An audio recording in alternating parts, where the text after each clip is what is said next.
A paz do Senhor, querido aluno da Escola Bíblica Dominical, tanto aqui da classe dos adultos como também da classe dos jovens. Eu sou o evangelista Janderson Nascimento e estou o segundo vice-presidente da Assembleia de Deus aqui em Vitória da Conquista, uma igreja que é pastoreada pelo pastor Davi Oliveira Boa Sorte. E hoje, pessoal, nós vamos comentar uma edição especial da CPAD. Essa edição vai ser disponibilizada tanto para a classe dos adultos como também para a classe dos jovens. Essa edição traz um tema muito especial: princípios divinos em tempos de crise.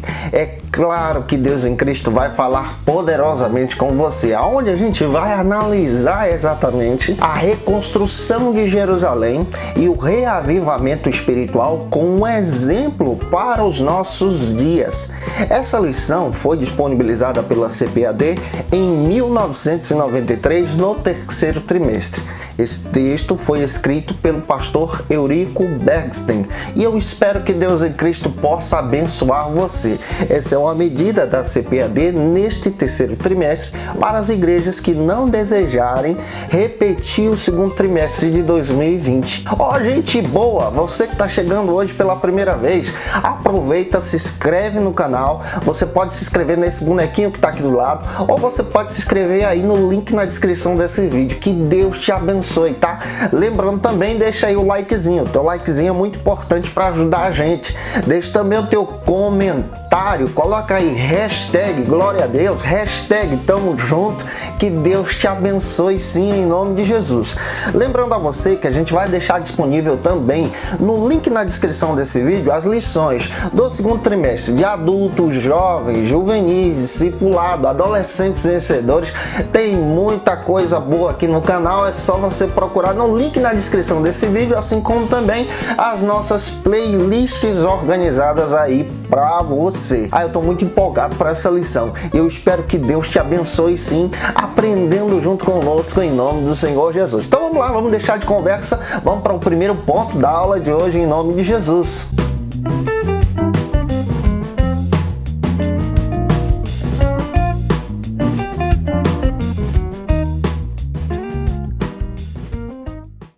Daniel ora por um despertamento. Esse é o tema da lição de hoje, lição de número 1, essa edição especial tanto para jovens como adultos desse terceiro trimestre da CPAD. Eu espero que você seja edificado em nome do Senhor Jesus. Nós vamos analisar agora a oração de Daniel. Nós vamos compreender também exatamente desde o cativeiro babilônico até a reconstrução dos muros. Quando a gente analisa a palavra de Deus, nós percebemos que o exílio babilônico, esse exílio que leva o povo judeu, especialmente Judá, Jerusalém, para a Babilônia, é específico. Ele marca a história do povo hebreu. Você percebe que na cultura hebraica, até mesmo na Bíblia hebraica, a Bíblia hebraica está dividida da seguinte forma: profetas anteriores e profetas posteriores. Anteriores ao quê? Anteriores a esse cativeiro babilônico, posteriores a esse cativeiro babilônico. Quando a gente analisa os livros dos profetas, que para a gente é profeta maior e profeta menor, a gente vai perceber muito bem que esses profetas apresentam essa mensagem que leva o povo hebreu a buscar a presença de Deus, a se arrepender. E claro, eles também apresentam a mensagem da importância da restauração dos muros de Jerusalém, do templo de Jerusalém, da própria cidade em si, no meio de um grande avivamento, num período de crise. E a gente percebe que essa lição se encaixa perfeitamente nos dias em que nós estamos vivendo. Nós também precisamos de um reavivamento nesse período de crise que a gente está passando. Eu espero que Jesus possa falar com você através dessa lição, que essa lição também edifique a nossa vida e que Deus em Cristo venha fortalecer você no meio de um verdadeiro avivamento, para a tua família, para a tua casa, para os teus, para o teu trabalho, para a tua igreja, em nome do Senhor Jesus. O primeiro ponto da nossa lição traça o seguinte argumento: Daniel ora por um despertamento, por um avivamento. A gente percebe, analisando o texto de Daniel, que Daniel é encontrado na Bíblia todas as vezes orando. Daniel é um homem de oração. Na realidade, o texto de Daniel apresenta para a gente uma hermenêutica específica, uma hermenêutica fantástica. Daniel, quando você analisa aí os 12 capítulos, você vai perceber que do capítulo 1 ao 6, ele está como se fosse narrando o texto. Do capítulo 7 ao 12, você percebe ele presente no texto. Em todo o tempo, no seu texto, no seu livro, ele não procura demonstrar aquilo que ele fez. Ele não procura demonstrar o seu papel de importância na Babilônia.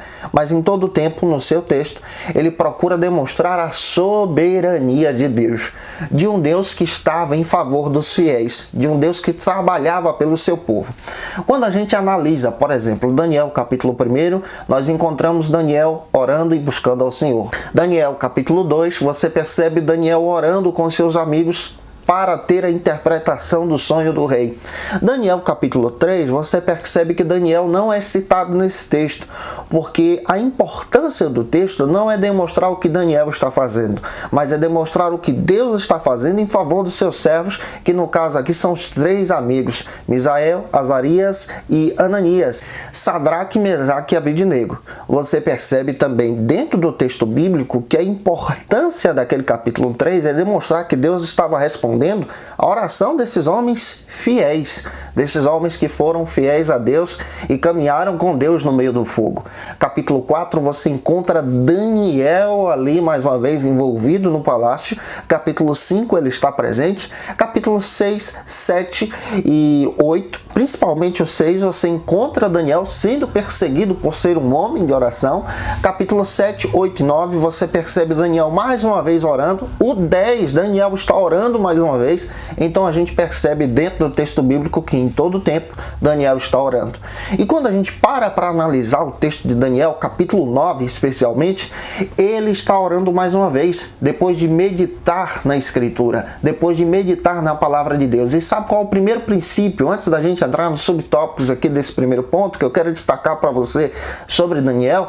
Que esse homem de Deus medita e ora. Você tem meditado? Você tem orado? Você tem buscado a presença de Deus nesse período de crise? Ele é um homem que orava e meditava num período de crise também. O primeiro subtópico da nossa lição, do primeiro ponto, vai tratar sobre o seguinte argumento. Daniel vivia uma vida consagrada a Deus. Quando você analisa o texto do capítulo 9, versículo 1 ao 3, você percebe que Daniel leu Jeremias, capítulo 29, versículo 10, e entendeu que o período dos 70 anos de cativeiro estava chegando ao fim. E a Bíblia diz que Daniel jejuma e ora. A Bíblia diz que Daniel busca a presença de Deus depois de ter a clareza do texto. Olha o que o crente precisa fazer. Precisa ter a clareza das Escrituras, ler e entender o texto e buscar a presença do Deus vivo. Provérbios 15:8 está escrito que a oração do reto é o seu contentamento. Quando o justo busca a Deus em oração, o seu coração se alegra, o seu coração se aformoseia diante de Deus. Provérbios 15:29, está escrito na Bíblia que Daniel orava, mas tem outra coisa. Olha o que Provérbios diz, escrito por Salomão. Deus ouve a oração de um justo. Deus estava ouvindo a oração de Daniel também. Assim também, Deus também ouve a tua oração. E a Bíblia faz questão de dizer para a gente, lá em Daniel capítulo 1, versículo 8, que Daniel decidiu no seu coração, está escrito no texto, contudo, Daniel decidiu no seu coração não se contaminar com os manjares do rei. Em outras palavras, não ser influenciado pelo paganismo da Babilônia. Daniel decidiu no seu coração ser um homem de oração, ser um homem que buscava a presença de Deus. E aí vem a pergunta, você tem decidido buscar a presença de Deus? Você tem decidido no seu coração, nesse período de crise, nesse período em que estamos vivendo, buscar a presença do Deus vivo? Daniel busca a presença do Deus vivo. Daniel coloca o seu coração em oração. E aí, gente boa, você que está aprendendo com a gente, nós estamos conversando junto com você. Você está buscando esse Deus? Alegra o teu coração tirar um momento de oração? Se alegra? Coloca aí nos comentários para a gente saber, é muito importante ter a sua participação. Daniel decide no seu coração buscar a presença de Deus. A gente precisa seguir esse exemplo também, decidir em nosso coração, não ser influenciado por esse paganismo no qual estamos vivendo, mas nós precisamos permanecer retos, com a aliança com Deus, firmados em Jesus, em uma vida de oração e leitura também da palavra. O segundo subtópico vai tratar sobre o seguinte argumento aqui no ponto de número 1 da nossa lição. A estrutura espiritual de Daniel capacitava-o para enfrentar verdadeiros combates em oração. Você tem buscado uma estrutura espiritual para a tua vida? O Danielzão aqui, o Daniel da Bíblia, o Daniel da palavra, era um homem que era estruturado por Deus. Era um homem que buscava uma estrutura espiritual. Está escrito no texto, especialmente lá no capítulo 6 de Daniel, que Daniel orava 3 vezes por dia.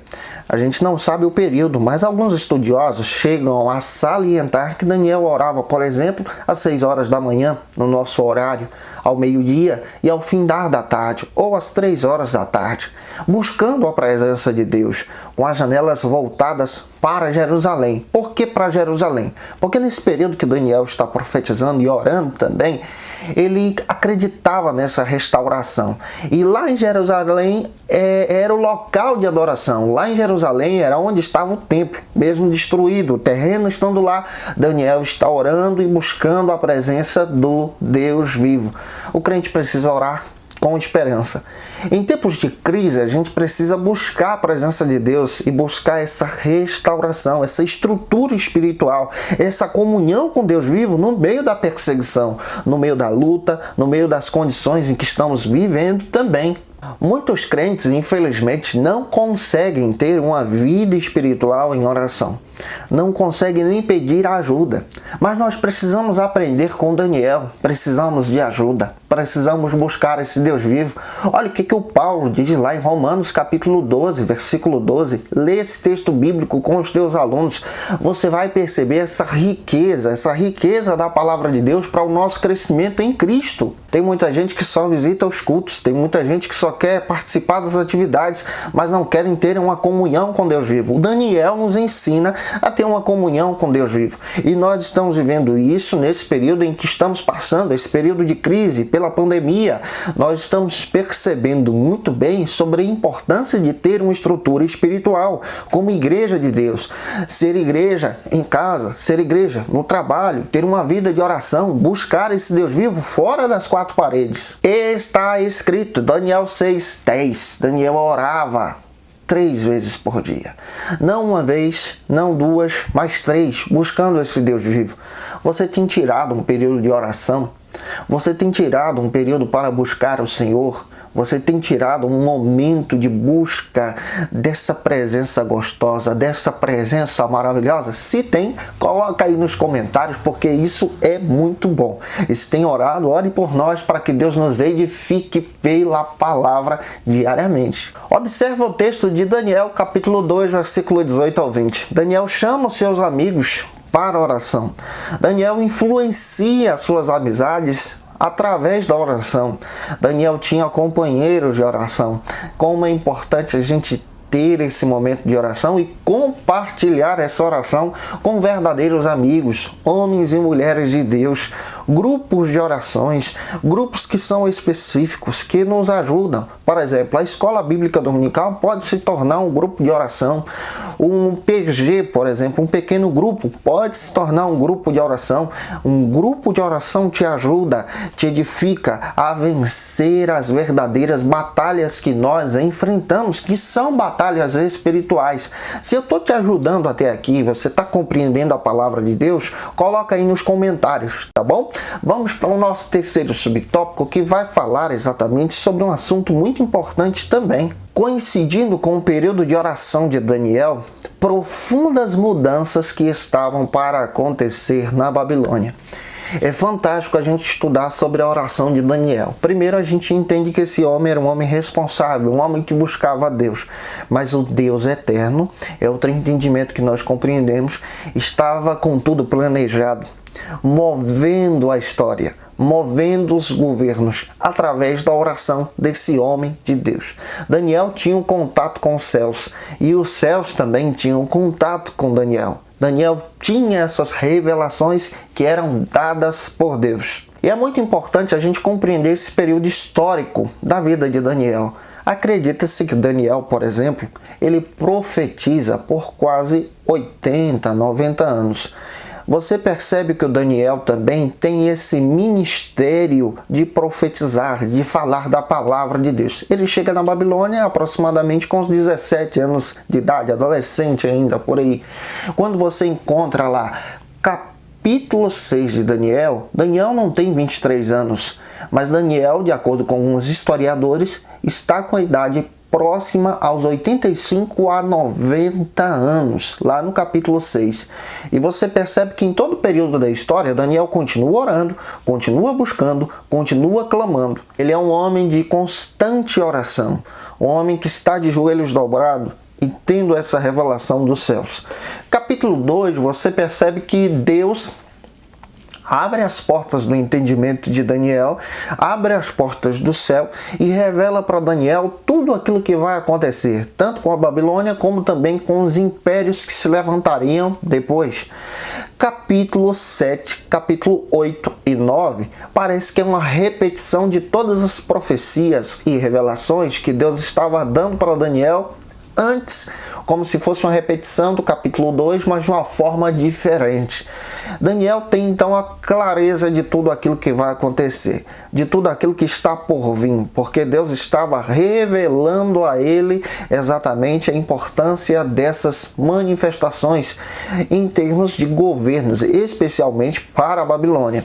Daniel passa, por exemplo, pelo período do governo dos babilônicos, com Nabucodonosor, seus filhos e netos. Você percebe que Daniel passa pelo período do governo dos medo-persas.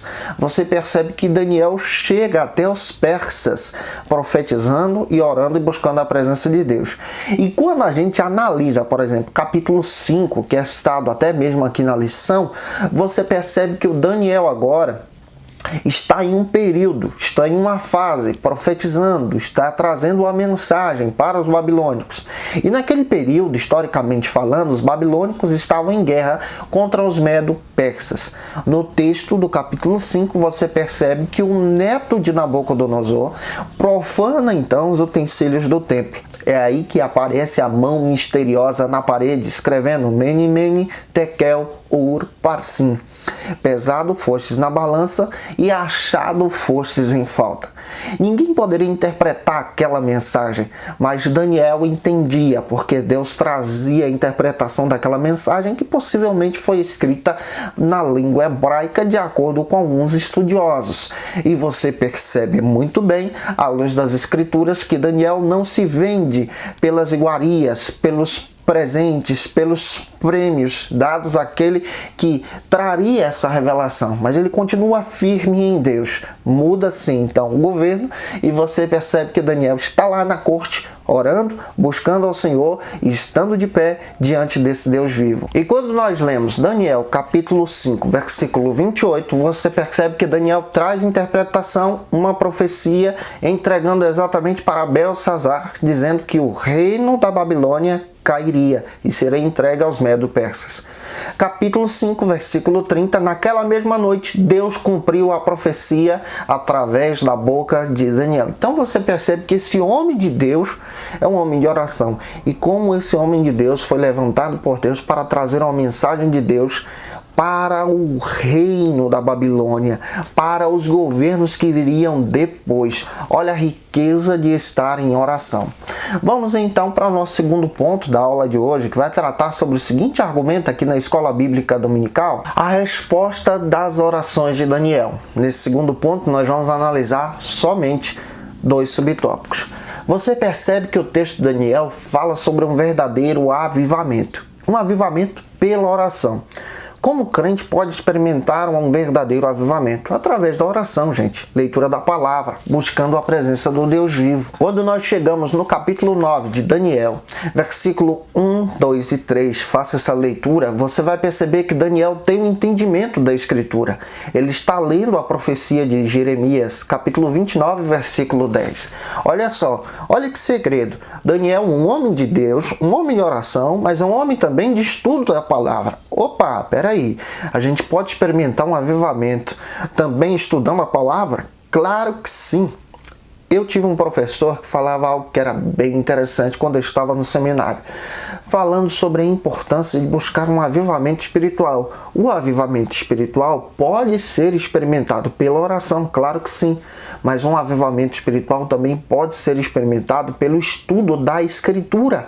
E olha só, o Daniel está juntando os dois. Ele está estudando o texto e está orando, buscando a presença de Deus. Que bomba atômica que Daniel tem nas mãos. E a gente precisa entender que o estudo das Escrituras e a oração unidos trazem algo assim espiritual para a gente que é riquíssimo também.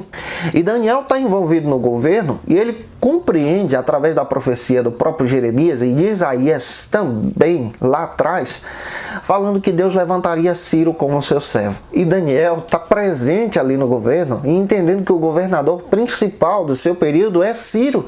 Então ele lê a profecia e entende, 70 anos antes, Deus usando um profeta e dizendo, olha, vou levantar Ciro. Sem Ciro saber. Você percebe que Isaías está profetizando antes, 150 anos, dizendo, olha, vou usar o próprio Ciro como meu servo. Está aí na Escritura. Daniel está lendo, está entendendo, está compreendendo, está tendo essa clareza. Olha que riqueza nós temos aqui. O crente precisa ler e ter a clareza das últimas coisas. A Bíblia é mais atual do que o jornal que vai sair amanhã. É claro que a Bíblia não tem esse objetivo de ser um informativo, como se fosse um jornal, por exemplo. Mas a Bíblia tem o objetivo de trazer aquilo que está escrito, aquilo que é profecia, aquilo que é real, aquilo que foi apresentado desde o princípio para a gente. E o primeiro subtópico aqui do ponto número 2 traça para a gente o seguinte argumento. A Bíblia relata exatamente tudo aquilo que aconteceu. Observe o texto agora de Esdras, capítulo 1, versículo 1 ao 3. Você vai perceber que Daniel entende que é o Ciro, e você percebe em Esdras, capítulo 1, versículo 1 ao 3, que Ciro então permite que os judeus, que os hebreus retornem para a sua pátria. Primeiro a gente precisa compreender a respeito da perspectiva de governo de um babilônico para um persa. É muito diferente. Por exemplo, os babilônicos, eles tinham um estilo de governo bem diferente dos persas. Eles conquistavam a terra como eles conquistaram Jerusalém e levavam cativos para o seu governo, para o seu território, para a sua cidade, com o objetivo de transformar esses cativos em escravos para que eles pudessem servir então na cidade, para poder mover a economia daquele país, daquela nação, deixando então a cidade natal desses cativos destroçada, destruídas. Já os persas, eles trabalhavam diferente. Eles não conquistavam somente a terra, mas eles conquistavam a terra e deixavam o povo cativo na sua terra de origem, fazendo com que esse povo então pagasse os tributos para o país conquistador, no caso, os persas. Outra coisa que é diferente, por exemplo, para os babilônicos, a palavra do rei pode voltar atrás. Você percebe várias vezes, do capítulo 1 ao 5, o Nabucodonosor, seus filhos e netos, traçando uma palavra e voltando atrás naquilo que eles disseram. Já para os persas é totalmente diferente. A palavra do rei não volta atrás. Olha o que aconteceu lá no capítulo 6. O rei é amigo de Daniel. Queria voltar atrás com a sua palavra e não podia voltar atrás. Você percebe que isso é específico. A palavra do rei, ela não volta atrás no governo dos persas. Isso acontece até no texto de Esther. O rei dá uma palavra, você percebe o Amã pegando o anel do rei, traçando um documento que era a palavra do rei, de forma para perseguir os hebreus, e o rei não poderia mais voltar atrás, mas ele faz um edito dando permissão para os hebreus, os judeus, então conquistarem, então batalharem por sua vida. Então você percebe essa diferença bem clara. E aqui quando a gente estuda Esdras, especialmente aprendendo a respeito desse retornar ao povo, você percebe que tudo aquilo que foi prometido, tudo aquilo que foi dito pelos profetas se cumpre realmente. Olha como a palavra de Deus é real. Olha como a palavra de Deus tem base. Olha como a palavra de Deus traz pra gente que essas profecias são reais e esse Deus cuida do seu povo. E aqui eu tenho uma aplicação muito especial para você. Toda a palavra que foi dada de Deus para a tua vida vai se cumprir. Acredite, a palavra de Deus é real. Se você acredita assim também, coloca aí nos comentários, #glória a Deus, e eu espero que Deus cumpra a mensagem dele para a tua vida, em nome do Senhor Jesus. Vamos agora para o segundo subtópico aqui do ponto número 2, que vai tratar sobre o seguinte argumento. Conforme a declaração de Ciro, estava se cumprindo a promessa divina pelo profeta Jeremias. Esse é o segundo subtópico do ponto número 2 da nossa lição. Esdras capítulo 3, versículo 20. Tudo foi conforme aquilo que a Bíblia diz.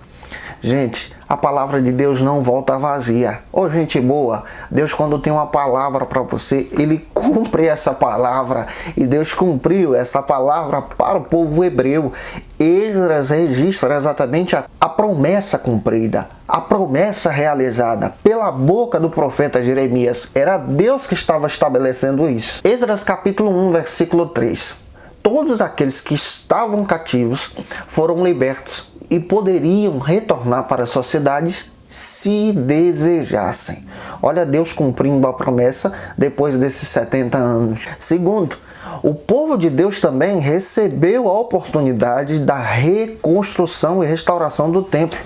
É aqui que entram dois personagens fantásticos que aparecem no livro de Esdras, que nós vamos estar estudando: o Josué e o Zorobabel, homens de Deus que retornam para Jerusalém para poder restaurar o templo. Esse é o objetivo fundamental. E quando a gente estuda Esdras, a gente descobre tanta coisa bonita. O povo chega lá, os idosos choram, busca a presença de Deus. A primeira coisa que eles fazem com a cidade destruída é restaurar o altar e glorificar a Deus em um período de crise pela libertação. Esdras capítulo 1, versículo 7. Josué também e o próprio Zorobabel recebem a oportunidade dada por Ciro de levarem os utensílios da casa do Senhor para essa restauração do templo. Olha o que Deus está fazendo. Deus usa governos para cumprir a sua palavra. Deus move o mundo para cumprir a sua palavra em favor dos seus servos. Então não se esquece disso. Deus move as nações por causa de você, por causa da sua igreja. Você, igreja, entenda essa palavra. Se eu estou ajudando você até aqui e você está entendendo a palavra do Senhor, coloca aí nos comentários, tá? Eu espero que Deus te abençoe poderosamente, sim, em nome do Senhor Jesus. Vamos agora para o terceiro e último ponto da aula de hoje, que vai tratar sobre o seguinte assunto. O terceiro e último ponto da nossa lição vai falar sobre um resultado de um avivamento proveniente de Deus. Esse avivamento vem da parte dos céus. E a gente vai aprender aqui à luz da palavra que esse avivamento traz uma edificação muito importante. Daí então a proposta desse trimestre. O primeiro subtópico diz que Ciro foi despertado em seu espírito.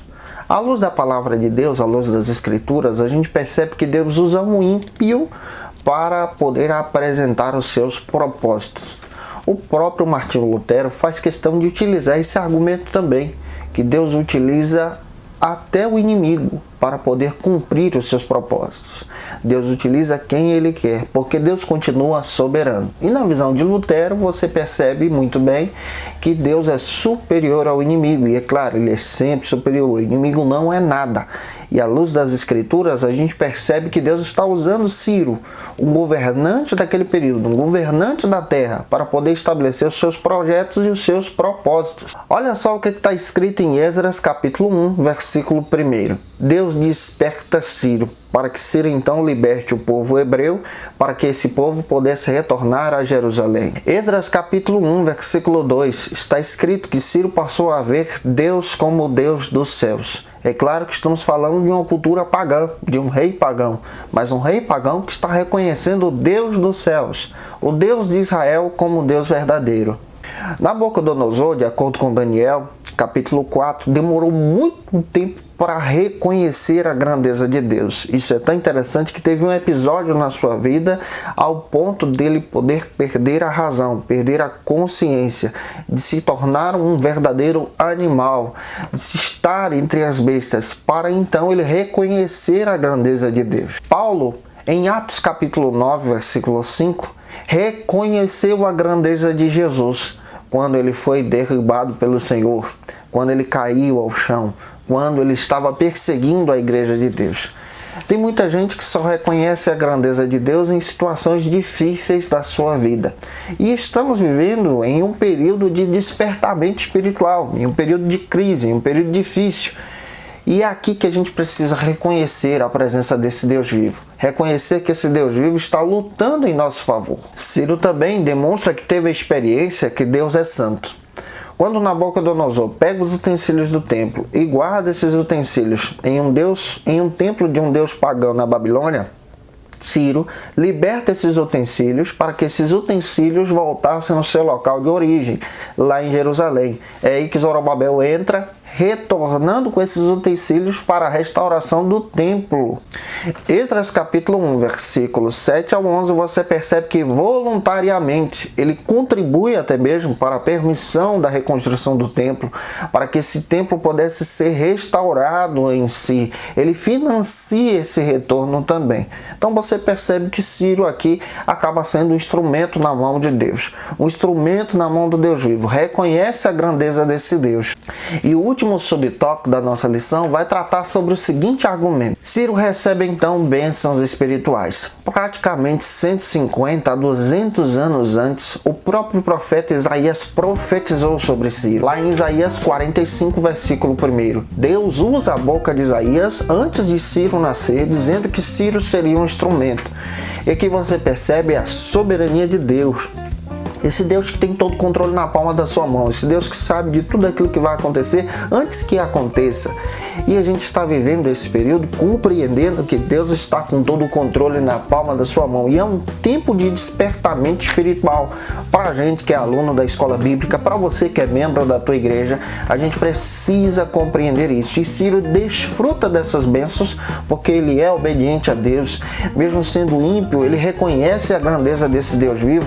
E para finalizar a nossa lição, é muito importante você trabalhar isso com seus alunos, sobre esse Deus que é soberano, sobre esse Deus que se revela, sobre esse Deus que se demonstra de forma clara e específica para o povo hebreu. Gente, eu espero que eu possa ter contribuído com você com a aula de hoje, lembrando a você que semana que vem a gente vai estar aqui com mais um comentário para vocês com a lição de número 2, que vai tratar sobre o seguinte assunto: despertamento espiritual, um milagre. E eu te espero por aqui, tá? Se eu edifiquei você, se eu ajudei você de alguma forma, coloca aí nos comentários, eu vou te agradecer. Que Deus te abençoe, um beijo no teu coração e até a próxima aula, se Deus quiser.